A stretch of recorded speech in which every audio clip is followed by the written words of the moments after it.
देश में हर तरफ कोरोना से जुड़ी खबरें आ रही हैं। लाखों लोग ऐसे हैं जो आए दिन अस्पतालों में, घरों में, एम्बुलेंस में, सड़कों पर एक एक सांस के लिए और एक एक दवा के लिए संघर्ष कर रहे हैं। हर तरफ चीखती आवाज़ों से ऐसा लग रहा है मानो भारत ने अभी अभी किसी युद्ध में पराजय का सामना किया है। बेड, ऑक्सीजन, दवाई, हर चीज़ की कमी से हमारे अपनों की सांसों की डोर रोज़ ही टूट रही है। आए दिन एक्सपर्ट्स हमें इस महामारी को लेकर सावधानियां बरतने की अपील करते हैं। अब एक बार फिर से केंद्र सरकार और एम्स के डायरेक्टर डॉक्टर रणदीप गुलेरिया ने कोरोना पर होम आइसोलेशन को लेकर सलाह दी है। डॉक्टर रणदीप गुलेरिया ने होम आइसोलेशन के बारे में विस्तार से बताया। होम आइसोलेशन में इन 8 नियमों का पालन करें। कोरोना मरीज को बीमारी के लक्षण आने के 10 दिनों बाद तक होम आइसोलेशन में रहना चाहिए। होम आइसोलेशन से बाहर आने से 3 दिन पहले तक मरीज को बुखार नहीं आना चाहिए। तीसरा, आइसोलेशन पीरियड खत्म होने के बाद मरीज को दोबारा कोरोना टेस्ट करवाने की जरूरत नहीं है। चौथा, डॉक्टर की बताई दवाइयाँ लगातार लेते रहना चाहिए। पांचवा, बुखार, सर्दी और खांसी की दवाई भी लेते रहना है। दवाइयाँ लेने के बाद भी अगर बुखार ना जाए तो डॉक्टर से तुरंत सलाह लेनी चाहिए। छठा, यदि 7 दिनों तक बुखार और कफ कम ना हो तो डॉक्टर की सलाह पर डोज ओरल स्टेरॉइड लिया जा सकता है।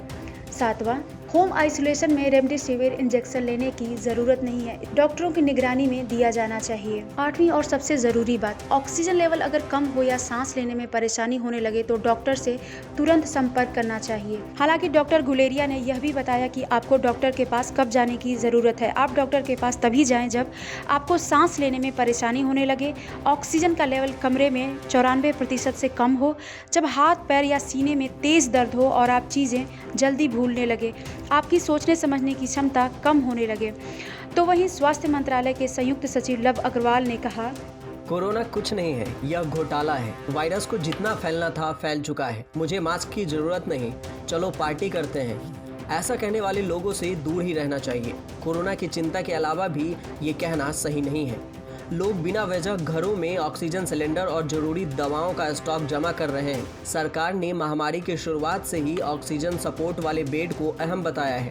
राज्यों को सुझाव दिया गया है कि ऑक्सीजन के असामान्य इस्तेमाल को रोकें। मौजूद हालात में ऑक्सीजन को क्रिटिकल कमोडिटी की तरह समझना होगा। सरकार ने महामारी की शुरुआत से ही ऑक्सीजन सपोर्ट वाले बेड को अहम बताया है। राज्यों को सुझाव दिया है कि ऑक्सीजन के असामान्य इस्तेमाल को रोकें। मौजूदा हालात में ऑक्सीजन को क्रिटिकल कमोडिटी की तरह समझना होगा। आपको बता दें कि सरकार ने भी शुक्रवार यानी 30 अप्रैल एक बयान जारी कर लोगों को आगाह किया है कि लोगों को लगता है कि कोरोना एक स्कैम है और मास्क पहनने की जरूरत नहीं है। लोगों को नियम मानने चाहिए क्योंकि आप तो थक सकते हैं लेकिन वायरस कभी नहीं थकता है।